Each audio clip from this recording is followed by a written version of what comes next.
Like, whoa. Iron sharpening iron, hit a spark when we speak. Stronger together, yeah, we building each week. Each one reach one, now the whole world know. Big Jack story time, walk, toss, let's go. All right. Welcome to the Iron Sharpening Iron show. I'm your man, Big Jack. This is my man, Walt Talks. And this is where we prove that we are stronger together, that if each one would reach one, we can all grow and glow. And I am super excited because, one, it's March 1st. We're already in March. It's hard to believe in 2026, we're already in March. And that means we're starting a whole new month with every episode, everything that falls under the Iron Sharpening Iron universe is going to be afresh. So we got the Ladies Diary coming up Wednesday. We already coming with our first episode of the Iron Sharpening Iron show for the month of March. And I mean, it's just like, wow. So I'm excited. So Walt, what's going on with you, man? How you doing? Well, one, I haven't touched my golf club since February. So, and I started my motorcycle up yesterday. Took a spin, put about 160 miles on it, so that was fun. And I have a tee time set up for Thursday, so I'm excited, man. It was 69, 70 60, 69, I guess, yesterday. And but it's going to be cold again tomorrow, and then hopefully by the end of the week we'll get into some I looked at that report and I saw 70 on there. I was like, wow, I need to get my clubs back out. I haven't. Shoot, I don't even know the last time I even pulled them out, but I'm excited because we're in the state of Maryland, and anybody know the state of Maryland? It's a southern state that's in the north. So for those who don't know, Maryland is a southern state, but it's in the north. If you want to look at it that way, so we don't know what the weather's going to be like on a day-to-day basis. It could be 79 and snowing all at the same time, so we don't know what we're going to get. So we just get ready for it, and that's the reality of it right there. But I know you starting that motorcycle up because you're getting ready to take your cross-country trip, right? Yeah. We're going to hit cross-country, hopefully, Lord willing, and the creek don't rise. We're going to leave out of here around Labor Day. So, be excited. And from D.C. to California and back. So, wow. Yeah, be gone about a month. So for the people out there, the people out there, what type of bike do you ride? I mean, are you in a what is it? Honda? I got a 50cc scooter. I'm a Harley guy. I got a road glide dresser, so with the shark front. If you're in the motorcycle, if you're not in the motorcycle, just the one that looks like, not the bat wing, but looks like the shark's nose on the front. And getting ready to do that, man. Of course, you go to the Harley shop yesterday, and the first thing they want to try to do is sell your new motorcycle. Right. And all the bells and whistles, every year they just hold enough stuff back to make you want to buy a new one. So I'm about 3-4 years into this one. Right. Probably put about 10, 15,000 miles on it on this trip, and maybe 10. And hopefully, man, my next bike, it'll last me, and then my next bike might have 3 wheels on it because I'm getting up there. Who knows, But I was going to say that right there because I have never in my life rode or drove. I guess you say drove a motorcycle. Okay. I've never drove a motorcycle. Yeah. And I was like, at this time in my life, if I'm going to do it, it's going to have 3 wheels. Oh, man. If not 4. Here's the funny part, man. All my guys, diehard guys, been riding with for the last 30 years, I guess. And, now that we're at that age, man, I'm in my 60s. I'm 62. So, 2 of the guys have already converted their bikes into trikes, Okay. So now I just laugh at them, man, because I'm like, man, now we're the old guys in the group. You know what I mean? I remember when we used to laugh at guys. Oh, man, a trike, man, what are you doing? And now guys are jumping on 3 wheels, man, so they can keep riding. You don't stop riding because you get old. You get old because you stop riding. So you got to keep riding. Yeah, keep pushing. But right now, 2 wheels is fine. I'm getting it in and looking forward to it. Looking forward to it. Yeah. Right. Well, look, 100%. we got an amazing show coming out today, man. Yes. And I'm super excited. I want to thank the source right now for dropping those members out there. So, and let's go and grow. So the sources out there, I see Anthony My Time is in the chat. So I wanted to say hello to 2 of those super supporters that's out there hanging with us and putting their names out there. Yes, we always, we're always talking about how we're stronger together, and that just, it's not about it. It's not a talk. And this is not a show. This is a mission. This is a movement. And I'm thanking them for their support. But on the other side of that, we got a wonderful, wonderful guest today. And I'm so excited about getting our guests up on the stage today. A lot of great conversations going to pop up out of here. So if you okay, I'm okay. Let's get her up on the stage. Let's get to it. Let's get her on stage. There we go. All right. Thank you, everybody, and welcome to the Iron Sharpening Iron Show.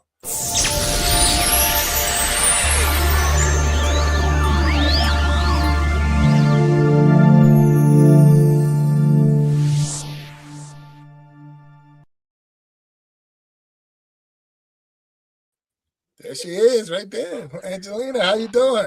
I'm doing well. Thank you so much. Thank you for invite to the show. I appreciate it. You're more than welcome, and thank you for being a guest on the Iron Sharpening Iron Show. I am your man, Big Jack. Story time. This is my co-host, or I want to say he's the other host. Walt Talks up here. Co-host.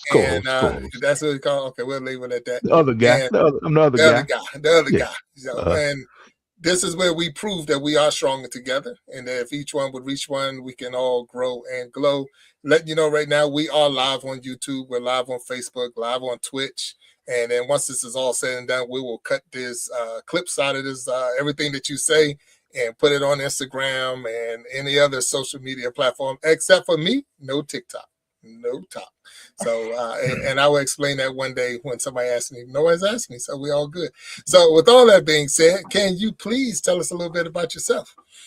Yeah, I'd love to. So I'm Angelina Mojica. I'm a certified family life educator, trauma-informed leader, and an associate vice president for a children's ministry here in South Carolina. For over a decade, I've worked in foster care and community-based systems, dedicating my career to helping children, families, and leaders heal from inside out.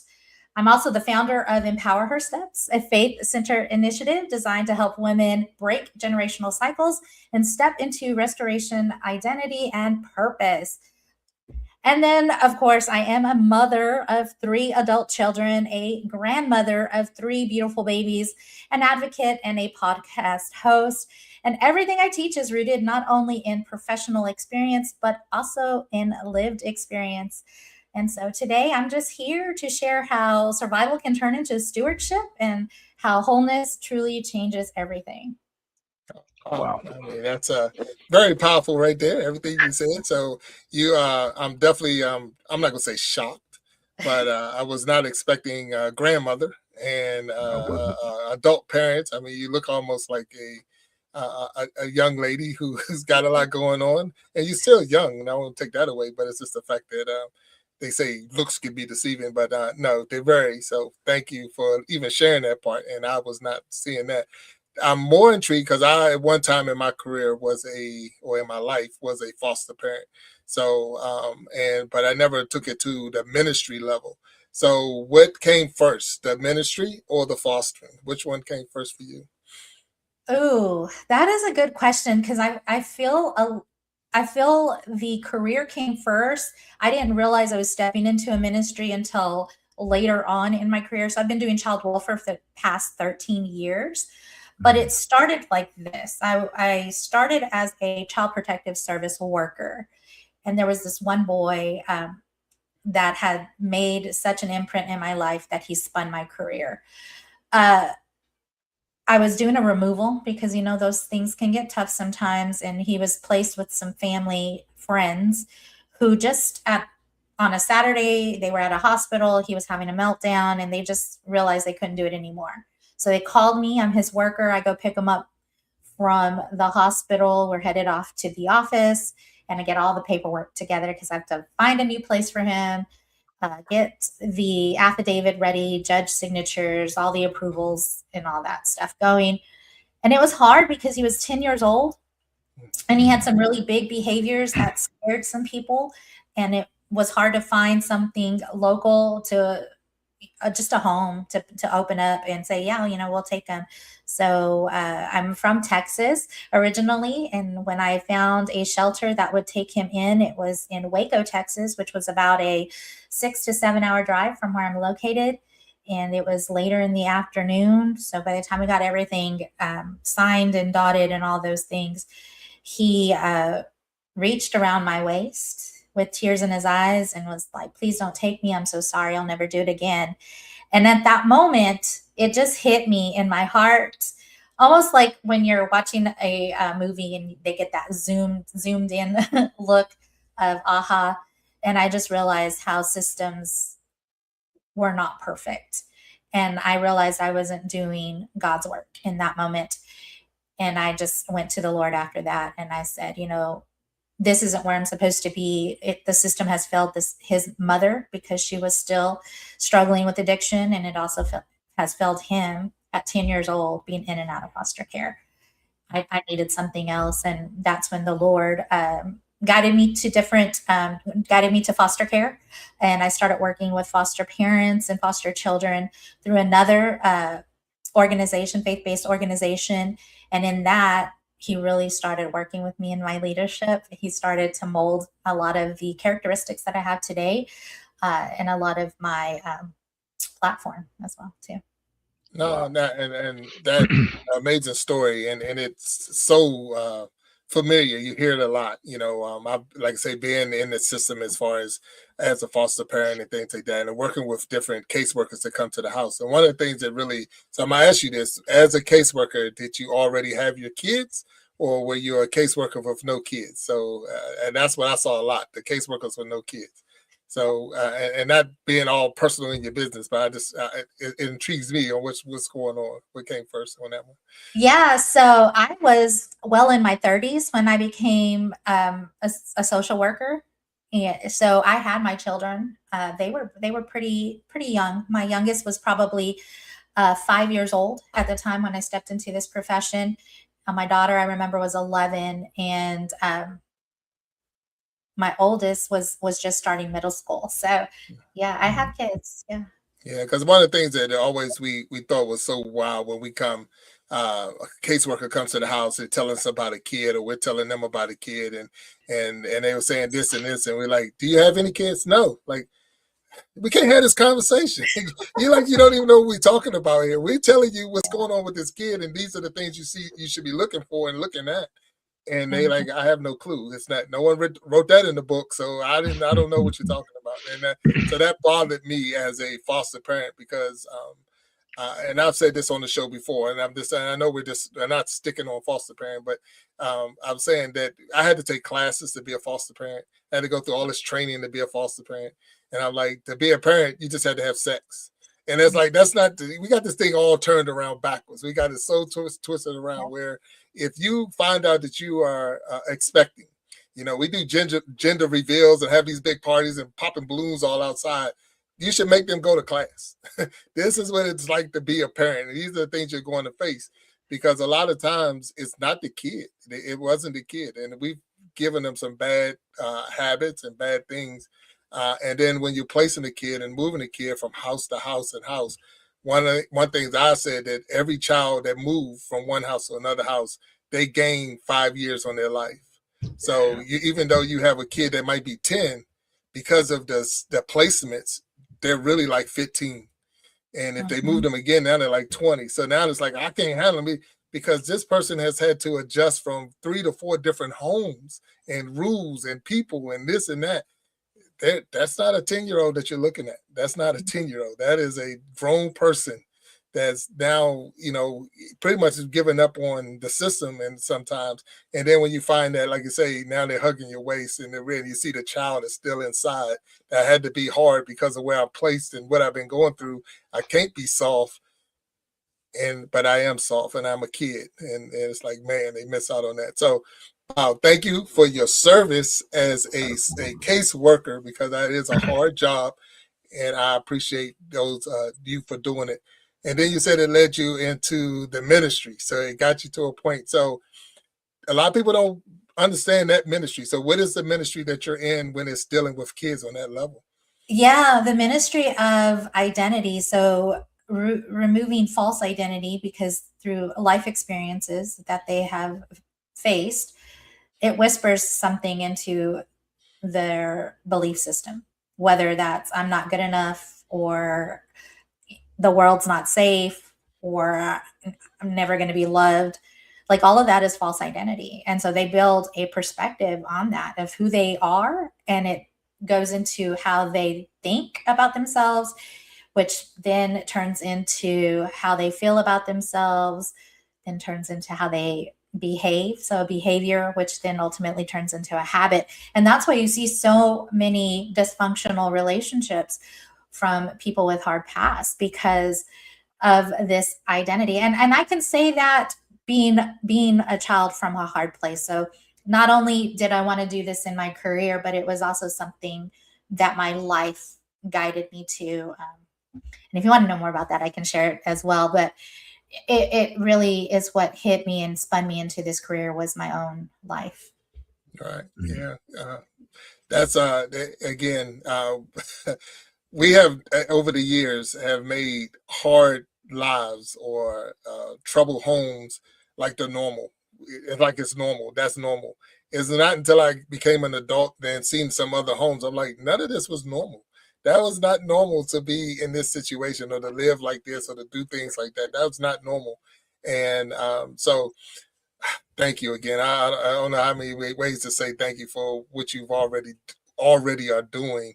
So, but now you also said, and I'm going off the bio too, that you say healing begins in relationship. Mhm. And so help me understand that. What do you mean that healing begins in relationship? Yeah. So when I say healing begins in relationship, I'm speaking as a woman who has been hurt in relationships, as a leader who has spent over a decade walking alongside children whose first experiences of love, and we talked about that earlier, were inconsistent and unsafe. Most of our wounds didn't happen in isolation. They happen in homes, in marriages, in systems, and in silence. So I really look at the scripture. And so this is where I've started to build my ministry and looking at scripture and going Psalms 68:6. God sets the lonely in families. And that just hits for me because when we're looking at helping heal, if it breaks in a relationship, it has to mend in a relationship. And so that's what I'm talking about, because we are here to restore us through connections. That's what God's purpose is to restore us through connection. So when I watched my own daughter walk through a domestic violent relationship as a teenager, I realized I couldn't lecture her into healing. I had to become someone steady and regulated, a presence that was going to be there to catch her when she fell, pick her back up. And I had to model that what safe love looked like. Wow. And that's a love that a lot of people don't hear sometimes. It's safe love. I like that word that you use. It's that safe love. And we talked about it, those who like, what? I ain't hearing about love. That was behind the stage before we got on. So if you didn't know, we were talking about love, but we were talking about love and how it's it's needed. It's needed in the relationship. But one of the big things that I'm a believer of, and with that is you have to learn to love yourself.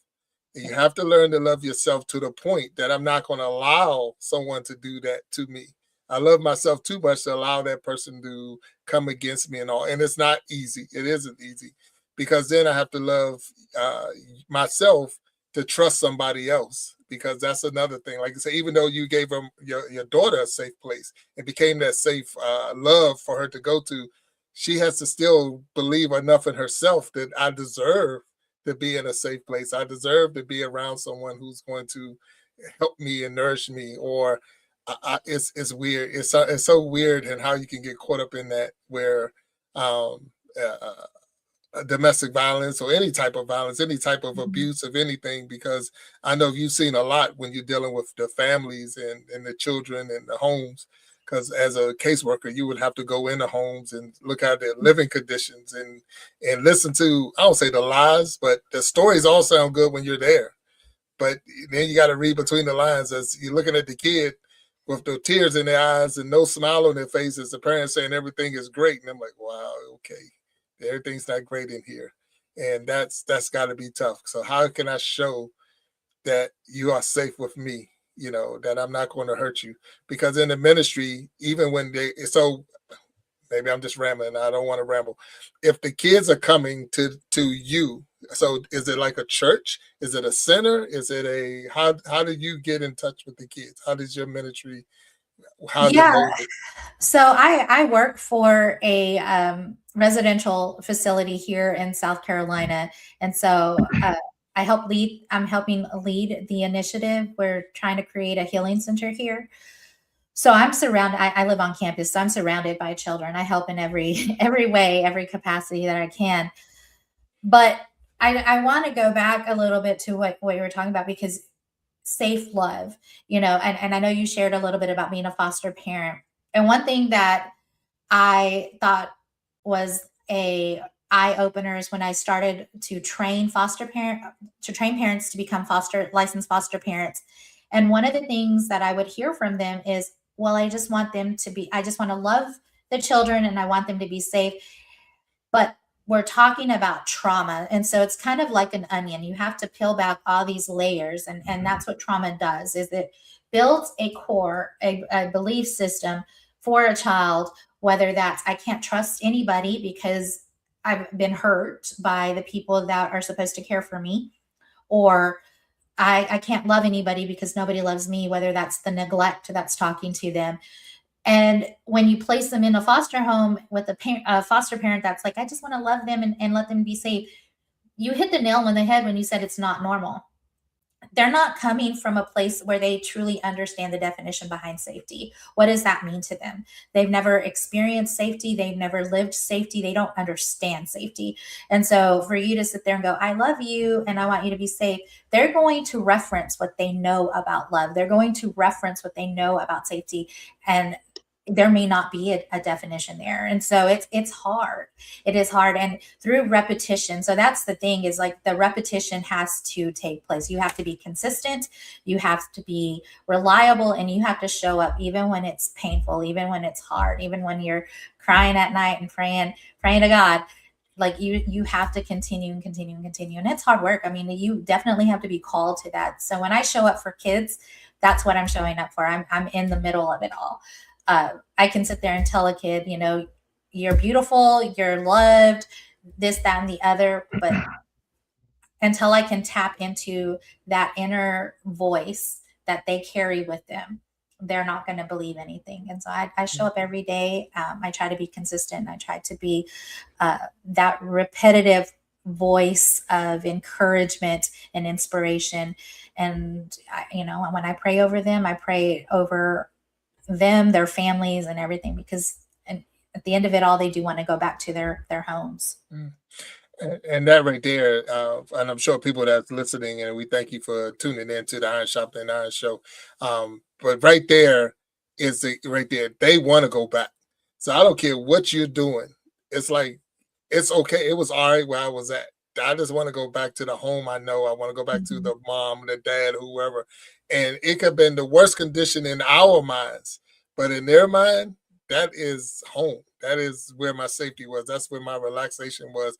And then you can't bash. So, as a foster parent, that was one of the big things. Not that we was out to try to bash their parent, but it was one of those things where it's like, you had to be very careful on what you said. You had to be very careful on how you acted, because of the fact that child, you can't bash that child's parent. That, we know growing up, Walt could tell growing up, you said something about my mom, we're in a fight. It's we fight got time now. We got live action for sure. What you say about my mother? Yeah, and so 100%. and that's what happens when you go to, a kid comes into your home and all, and you can't say, well, your mom this or your mom, because that's that kid's mom. And nobody wants to hear that madness coming out your mouth, a stranger. And, because again, prove to me that you're not just doing it for the money. Prove to me that you really do care about me. Prove to me, because just as fast as you in my house, they might move me and put me in another home. And it's like, and that was one of the hardest parts for me, is when the child left the home, because as a foster parent, unlike a caseworker, you don't know anything else about them. That's it. The case ends, it closed. And it was like, wow. So you wonder what happened. How did the story end? And this, and you don't know. And that was one of the hardest things as a foster parent, when the child left my home and we had no clue on how the story ended. So, but again, it wasn't normal. Normal to them is it's not, the Huxtables or the Leave It to Beaver show and all of that. It was chaos, and that was it. I remember, and I'm gonna share this with you, just a story, but I remember having a young lady in our house, and I had to go to work, and so that morning my wife is fixing breakfast, and the young lady, she was probably 6 years old, I think, and she asked my wife, "So where's the daddy guy?"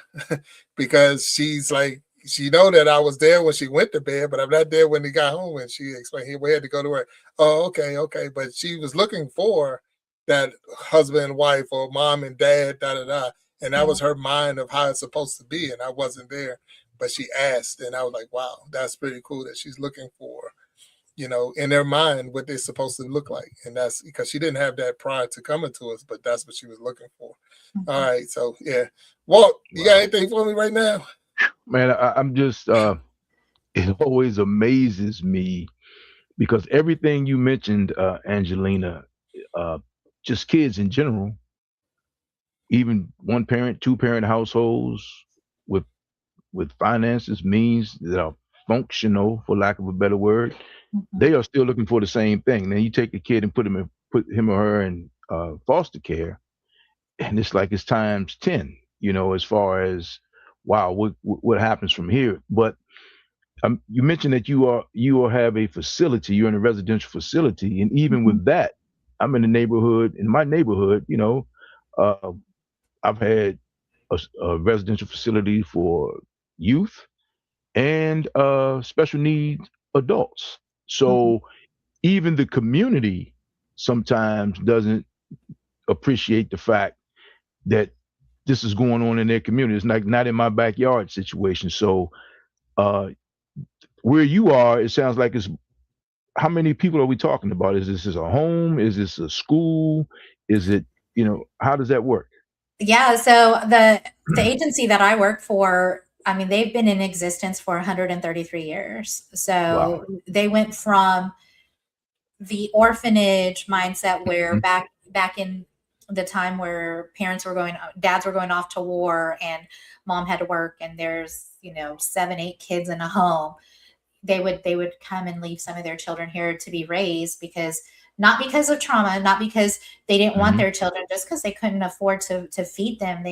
There were moms trying to raise children while dad's at war and then maybe dies or something, and so they had to make tough choices.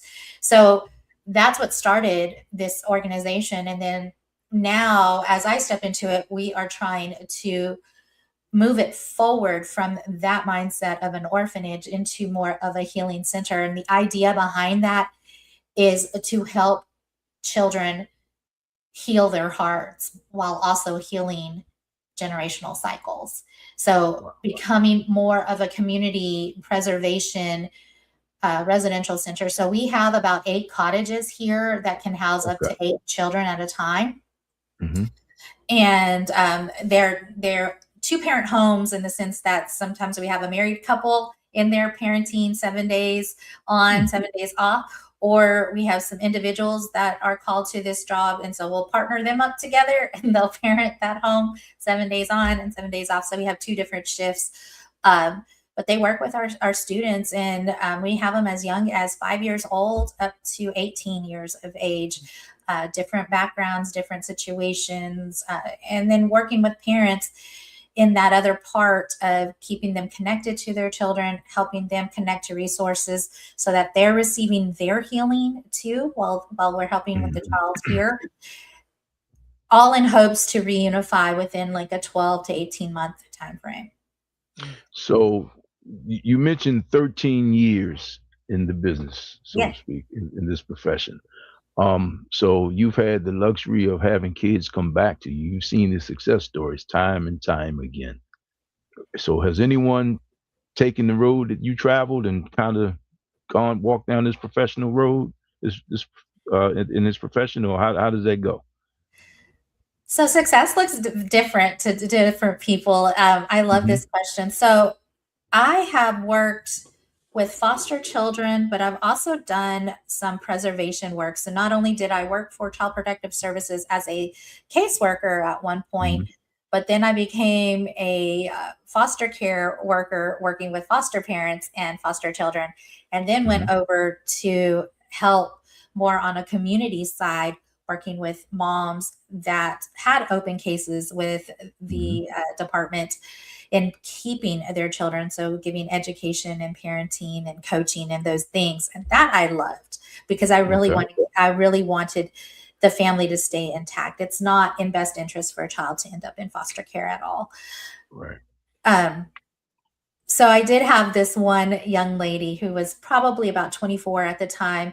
She had 2 babies and she had an open case, and we were talking in my office, and she was just like, you know what? I don't know why my caseworker wants me to do these women's empowerment classes, because I'm not getting beat up in my relationships. I don't need women's empowerment. And then that's when it hit me.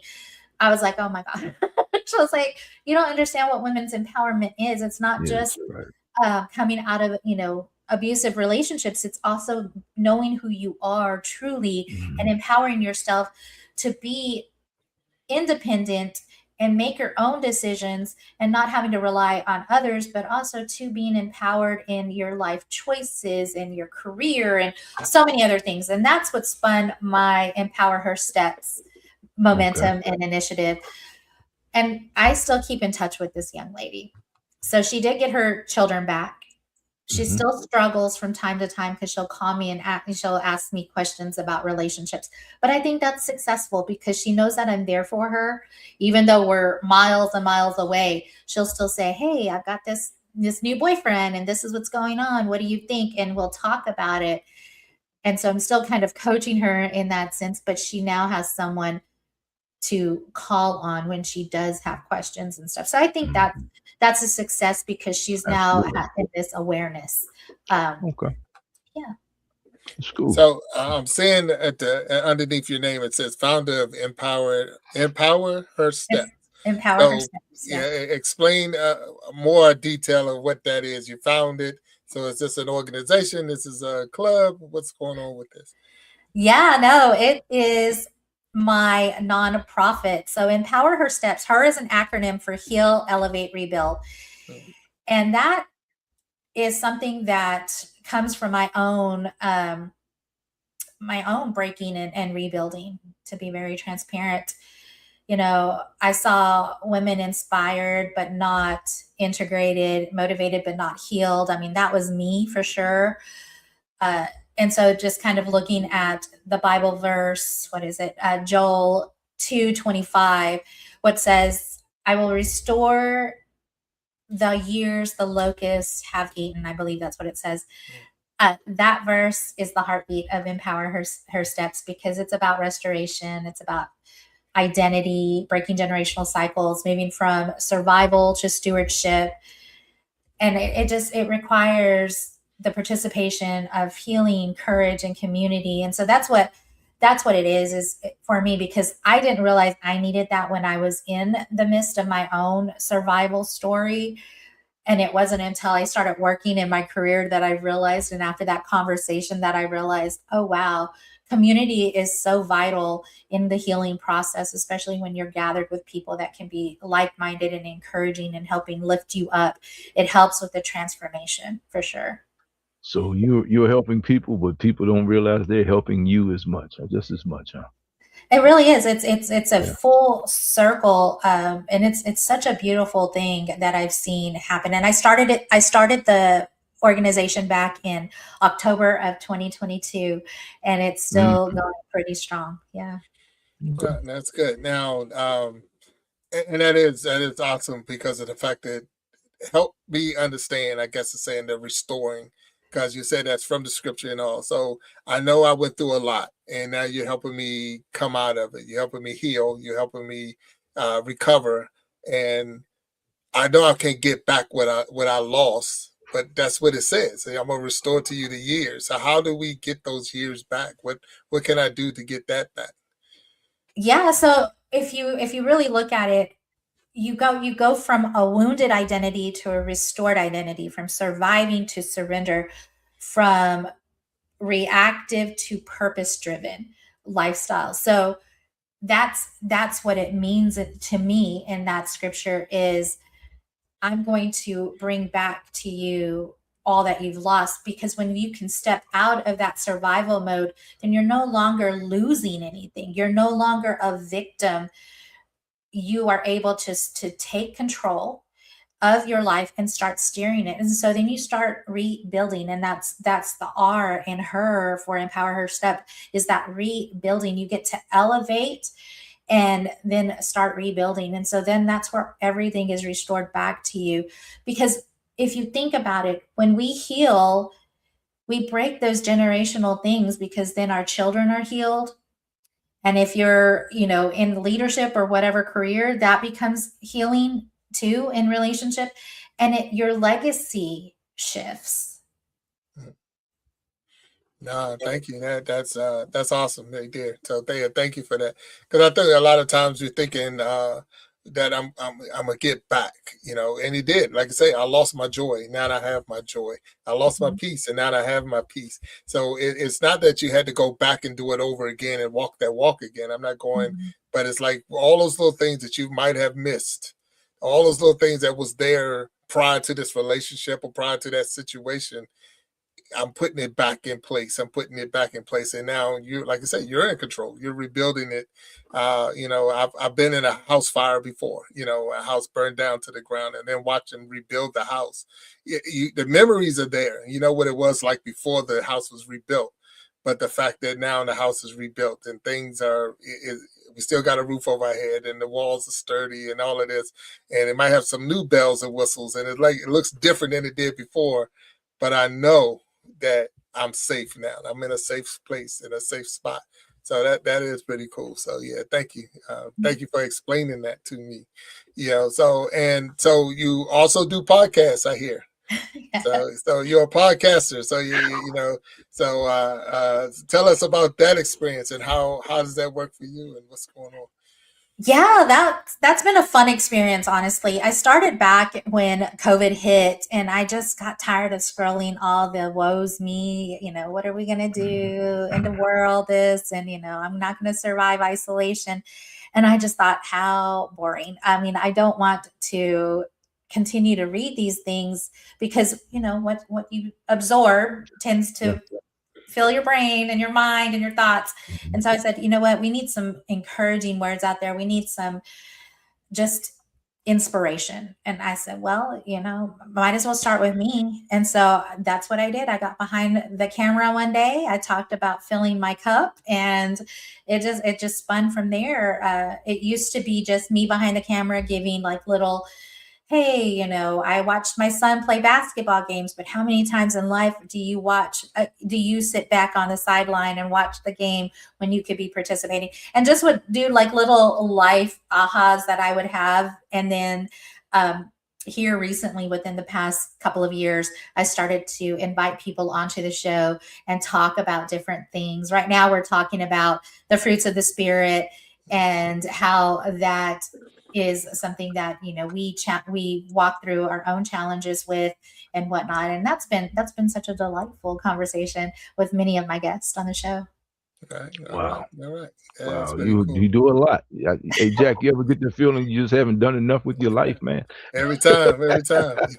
Every time we get a guest on the show and they tell us all the things they're doing, it's like, man, where was I and what was we doing? So. Hey, man, the thing that's going through my brain right now is one time at band camp. That's all I got.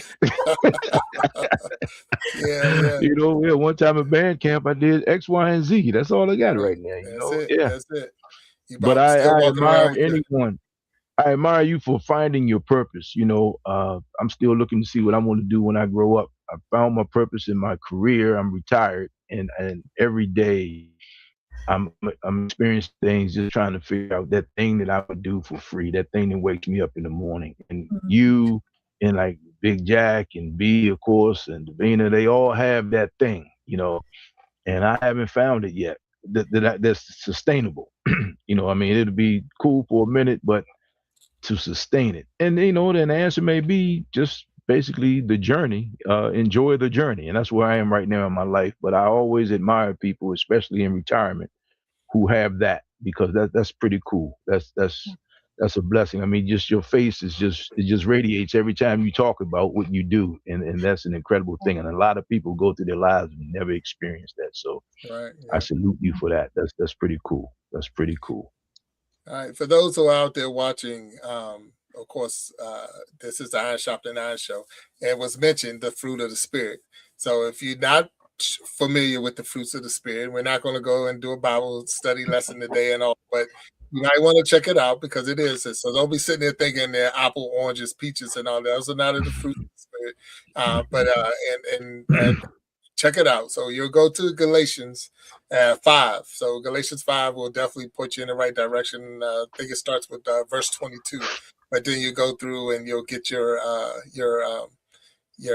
fruits, because those are the things that if you put those pieces and all those pieces together inside of you, and if you can stack one on top of the other, really as they fall under each other, you'll feel how wonderful you feel about it because of the fruits of the spirit and all of that. So just sharing that moment, because this is the Iron Sharpening Iron show, and they just threw that big piece out there that's going to make us stronger, make us better people, and that really don't have to be better for anybody else but yourself, and that's going to make Right. you better for yourself. So right there. So I'm out. I'm having a good time with our guest because she's got a lot going on. So how do your kids feel about? I know they're not kids anymore. Yeah. They're adults. So how do they feel about your mission? How do they feel about your ministry? I mean, this was going on while they was in the home too. So what was this? Yeah, I think for the most part, they have seen my journey, my life journey, and I'm writing my book for sure. Hopefully, Just get about to it ask published. about that. When is the book coming out? But yeah, I'm in the middle of writing, and it's a hard book, so I have to write it in chunks because I have to step back because you know when you write and you go into it. But I know my oldest is 33 years old, and no, he is now 30. Yeah, 30 years old. And so he was with me for the most part of a lot of the rough stuff. So for him to see where I'm at today, he like takes delight in it, to see such a huge transformation, and it inspires them. And my daughter too. My daughter's gone through some hard stuff herself, and she loves it. They are my cheerleaders. And my youngest boy, he is the one that is like, you know what, I can do anything and all things through Christ who strengthens me. And he does. And it amazes me because even it reminds me too, like, why are you second guessing it? If he trusts, then let him go, like let him do these things. And I mean, he's the one that does it. And so he inspires me too. But when I got this calling to South Carolina, at first it was just kind of you know what, I'm going to throw my name in the hat to see what happens. And my daughter spoke this to me as I was filling out the application. She was like, Mom, you're going to get that job. Just know that you are. And I said, yeah, I kind of feel it in my heart too, but we'll see what happens. And as one thing led to another, one interview led to another, it started to become more real. And I looked at my daughter, who at that time, I was just 2 grandbabies. So she had my grandbabies. And I said, Mila, are you sure that I can go? You're not going to need me. And she's like, Mom, you have sacrificed so much for us. Go out and fill your dreams. And I took that as God's peace in it all. And I did. And I got the job here and I moved. And I mean, it's been nothing but blessings. It's a journey. Just because you're on God's assignment doesn't mean that hard times don't come with that. It definitely do. But I trust in Him. I lean on Him, and my kids are there, and they're rooting me on, and they're lifting me up in their own prayers as well. Wow, yeah, that's very cool. I mean, that's that. I know at the time going through ministry training or being a minister, they would say if you want to see if the pastor's telling the truth, just look at his wife. Because while you're up there, look at the wife and she's smiling. So if the parent is real, the kids, because they know you, they see you when no one else sees you. Like you could be one person at work but when you get home, it's like, that ain't the same person. You do all that nice stuff for these kids, we tear us up. But it's like, for them to be a supporter, meaning that you've done a good job with them, because they, it's I'm gonna support you on this mission that, that you're gonna go out there with some other kids and all. So that's pretty cool. And I'm glad to hear that. And you said you're a grandparent as well, huh? Yes. Okay, all right. You're smiling. All right, that's cool. So tell us, if you don't mind, you get to say how many and what's the male, female, boy, Yeah, girl? so I love my grandbabies. Something about being a grandparent that's so different than being a parent. And I don't know if it's because where I'm at in life that there's more time to stop and truly be like on the floor with them playing and wherever they're at, just totally present.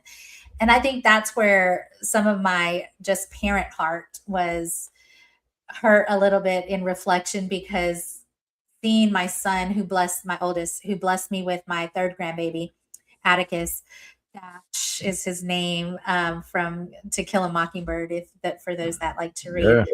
Yeah.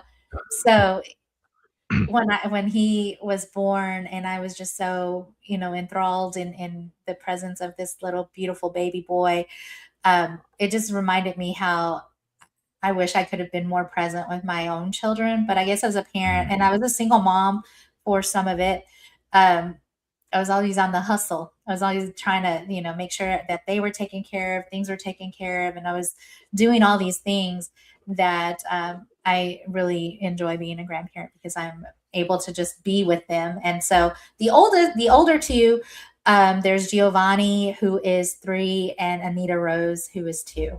Okay. All right. Yeah. That's good. Congratulations on that right there. So, all grandparents have the same story, right? I mean, so that's not unusual. So don't beat yourself up. But I used to tell my mother, I'm like, this is not the same woman that raised me. No way, no how. Like, you just an old lady trying to get to heaven now. And because I'm like, whoa. I'm like, what? Like, I'm just like, how? Like, she said, well, you just were so bad, and she's just an angel. So I'm like, okay, all right, okay, all right. Yeah, as a grown man, I'm like, and she was right. I mean, I can admit it, but yeah, but still, I'm like, man, those old boy moments. I'm like, oh man, this is gonna be a problem. Okay, it's okay, baby, it's okay. I'm like, whoa, what's going on here? So every grandparent has that story. I know I'm a much better grandparent than I was a parent, I think, as far as just understanding time. I'm established, just all those things that come in. But I was present for parenthood. But, like you said, it's just a different type of joy, because you really have a chance to kind of like a do-over, I guess, and correct some things if you need to. So that's pretty cool. That's pretty cool. And come on, let's be honest for everybody out there. And you get to send them back. Oh, that part. That's the part. Let's be honest. I tell you what, one thing about when the grandkids come over, especially when they were younger, they got my sleeping habits up, because as soon as I put them to bed, I was done. I was done. I'm like, man. So I was just like, wow, because they just have so much energy, and they want to explore things, they want to see things and do things. So that's pretty cool. That's pretty cool. All right. So I'm reading here, Angelina, and it was saying that you ran for school board. Oh gosh. Oh, yes. wow. All right, yeah, and you were part of a community theater. So give us that part of your life. And if I'm wrong, I'm reading it, but it might not be correct. So if it is, tell us what made you go into the school board and then the community theater. So what's going on? Oh, yeah. So working for the community the community center that I helped start through this organization, I was just always doing things in the community. So people knew me, and the school board was looking for some representation for people that were from the city, so from Lubbock, that knew about the school system, and just they were tired of the status quo and they wanted someone to challenge it. I got asked, and never ever did I think Yeah, politics. And I won't ever do it again. It's not me. It's not my calling. But I did, and really because because I worked in the foster care system. There was this little girl who I helped achieve adoption, and so her mom and I worked for different nonprofit organizations. And she was like, "Oh my, my daughter's going to this school that they're closing." This, just all these things. And so I decided, you know what, I'll help. And if anything, at least I can use my voice to bring to light some of the injustice that are happening and see what we can do and kind of shake things up a little bit. And we did. It was fun. Yeah. Wow.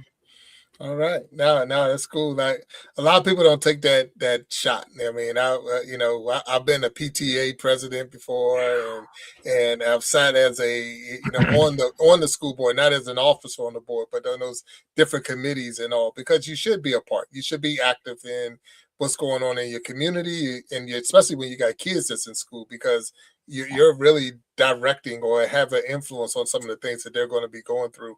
And from COVID, it really came to life because virtual school, and it was like, wow, these virtual programs that a lot of kids needed that virtual program. That was like a godsend, the virtual program, because they were being bullied in school or they were being mistreated in school in hell. And now they're in a position where they're not being bullied. They're at home. They're sitting in a safe place where they could just be online and then you turn the camera on and this and that. And when they said, all right, time for everybody to go back to school, it was like a nightmare for these kids because of the fact that it was like, holy cow, now I got to go back to everything that I'm so glad we got away from. And so that was the big fight for us. The fight was to save the virtual program for these kids that really need that safe place. These kids was really, really hurting hard as far as the anxiety was up and all of this because they knew they had to go back into that brick and mortar. And it was going to be that same old chaos that they had before COVID. So I know there's a lot of opinion on that one. So I'm not going to go back and forth, but there's a lot of opinion. Yeah. But I had to hear it from the kids' point of view of why they needed it. Not so much why, I need to be around people and you need to have that, getting around others and interacting and this and that. But if the people you're interacting with are abusing you, and all you're telling me is that's going to make me better to be around my abuser, it makes zero sense. And these were coming from kids. And I was like, wow, I have to hear you. I'm hearing you. I'm hearing you loud and clear.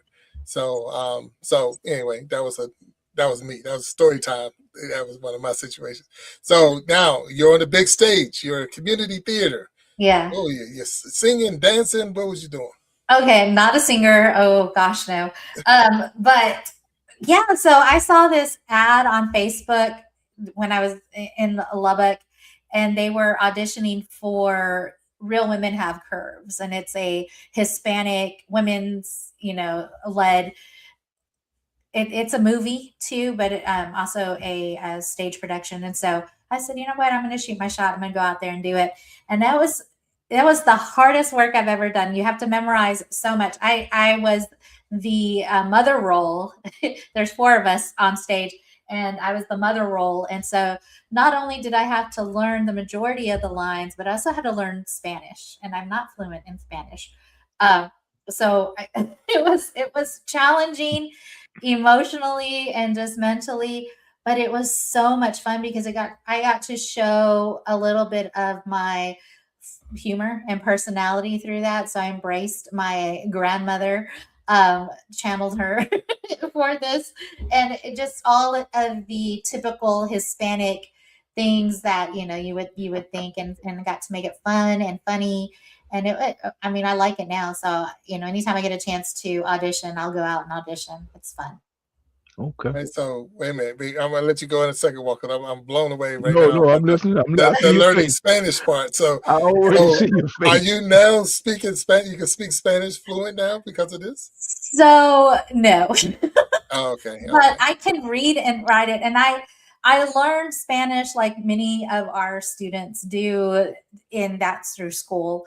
So my parents spoke Spanish in the house, but it was kind of their secret language.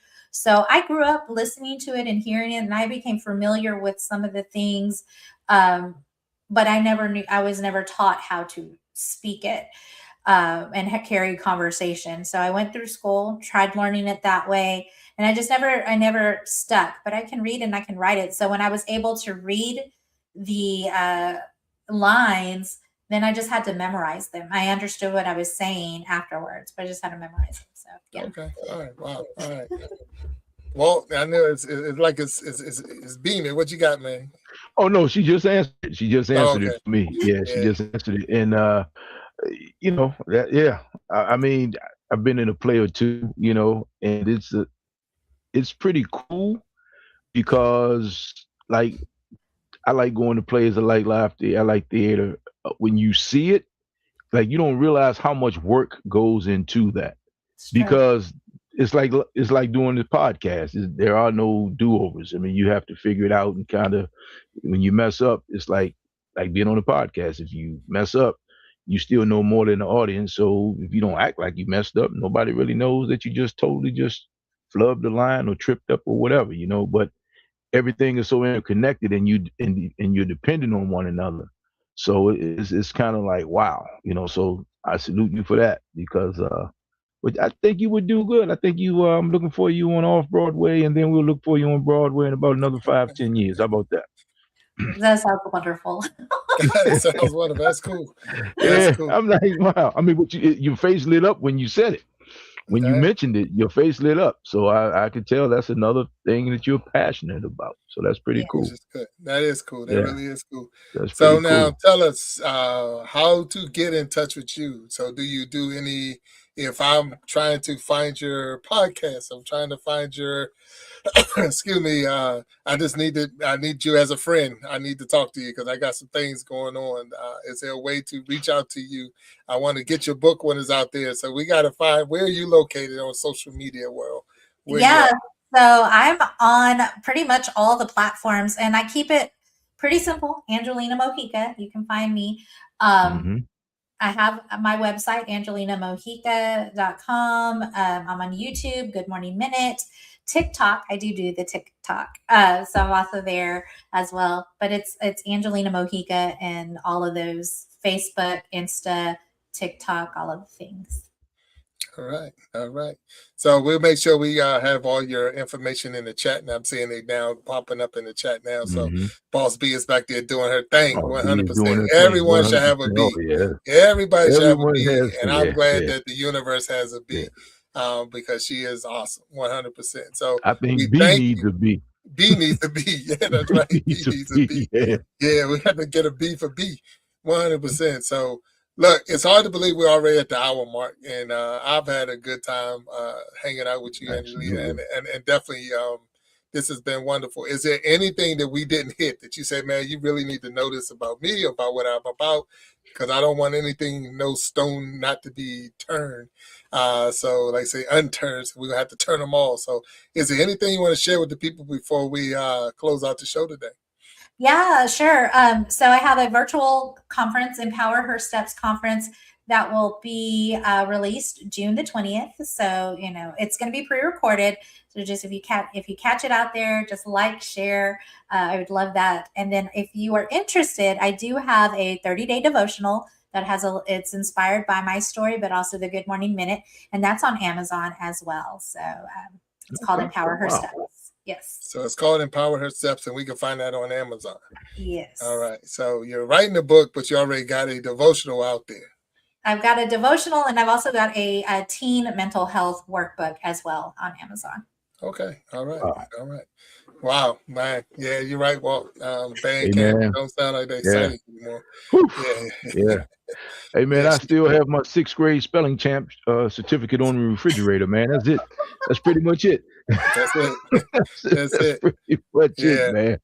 But look, Angela, we definitely thank you for being a guest on the Iron Sharpening Iron show today. We thank you for sharing your insight and sharing your wisdom as far as how we can start to love ourselves and heal through start in a relationship. So that was one of the cool things. And then just breaking down the HER 100% with that too.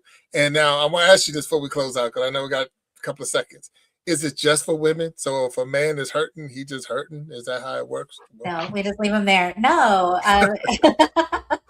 definitely. I've worked with women and men in all kinds of capacities. So yeah, nobody goes unturned, or at least not pointed in a direction for their healing journeys. I definitely can connect them.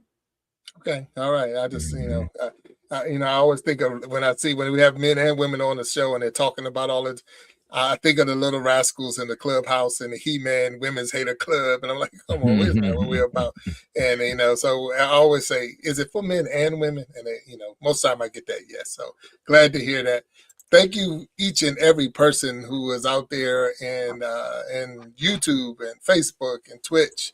And we're going to see this on Instagram and TikTok, I'm sure. But no. I am not against TikTok. I just don't use it anymore. But anyway, with all that being said, we thank you for hanging out with us. We know that you have a lot of things to do in your life, and hanging out with us, we thank you for taking that time and hang with us. We ask you to continue to watch and support the Iron Sharpening Iron universe and all the shows that fall under the umbrella. We got the Ask a Bee show Monday through Friday. She's on live. And then you got the Coach's Corner, the Voices of Resilience. We got the Ladies' Diary, the Gentleman's Journal, the Battle of the Sexes. We Be Jamming Live, and of course the Iron Sharpening Iron show. And not even to miss, or even don't miss, the Grow and Glow Academy, as we're teaching people how to build their channel and work their way all the way up to hosting their own show. So we're doing a lot under the universe. I'm super excited about the universe, but I'm more excited about you being out here with us. And Angelina, you definitely made our show today. So thank you. Thank you. And we're going to ask you to stay back as we close out, and we'll talk to you behind the stage. But for everyone out there, we actually have a blessed week. We talk to you later. And until then, peace. Bye-bye. Nice meeting you, Angelina. Bye-bye. It was a pleasure.